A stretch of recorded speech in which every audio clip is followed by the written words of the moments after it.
Good afternoon, Mr. and Mrs. West Santa Clara, and everyone who really cares about what's going on in Santa Clara. This is the West Side Story. I'm your host, John Casey.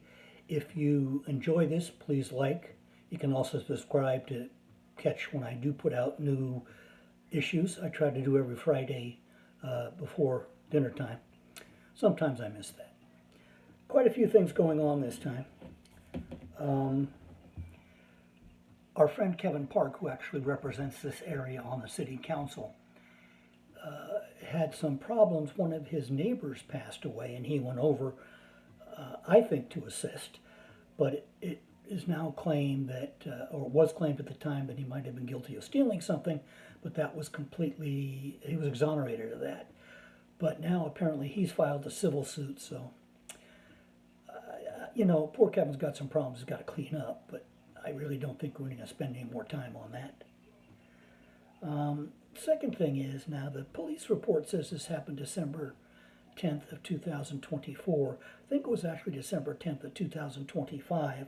There was a fatality accident at Tyler and Stevens Creek. A person was pulling out from Tyler onto Stevens Creek. A person was coming down Stevens Creek at a very high rate of speed. They hit the SUV. The SUV rolled several times and killed both of the occupants. The person driving the car on Stevens Creek took off, didn't stick around to do anything. And it was kind of sad because they should have known they were going to catch him. They had video of the vehicle itself. In any case, they finally made an arrest on that this week.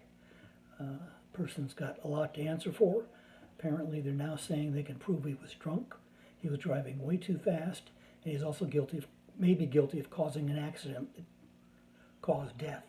So that's one we're going to have to keep up on. Then we come back to our friend Suds Jane.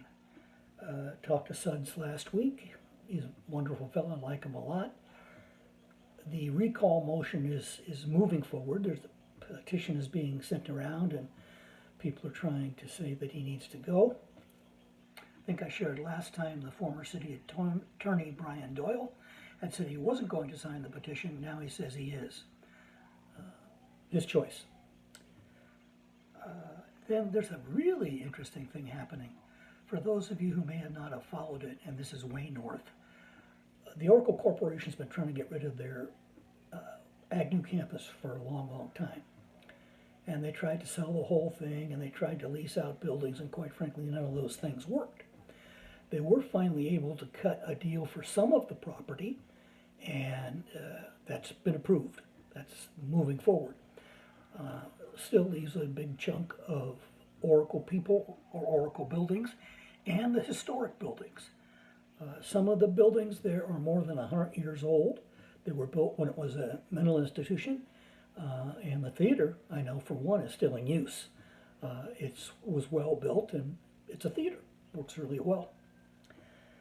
In any case, it was brought up at a recent meeting that the city is going to put $20 million aside to consider moving the city hall out to the old Agnew campus / Oracle property.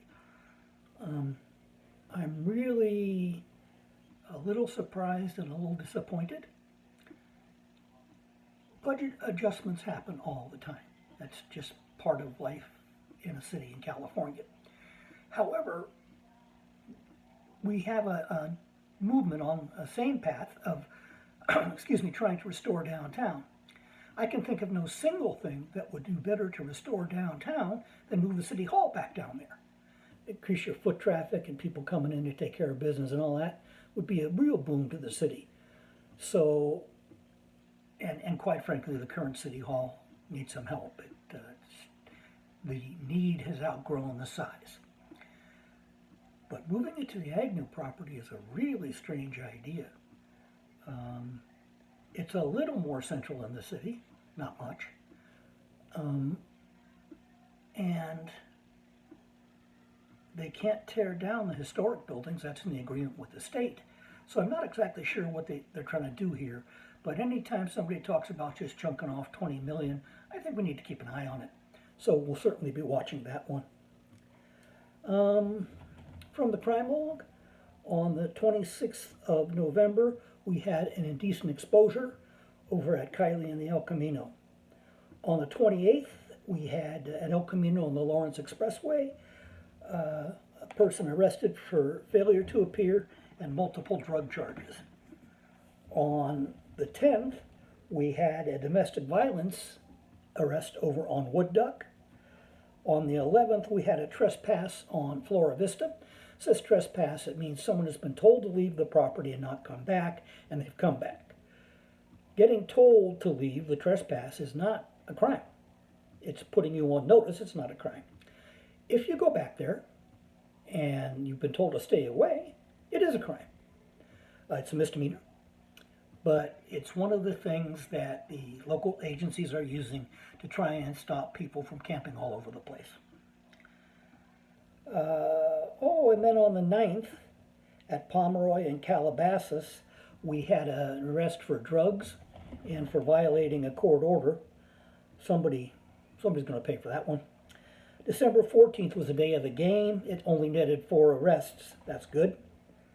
Also on the 14th, had a legal registration situation out at El Camino in Lawrence. They towed that car. And then on the 15th, they had a drunk driver at Lawrence Expressway in Point Siena. So a few things going on in the neighborhood. Hope that you enjoyed this. Like I said, please like and subscribe, and we'll see you next time.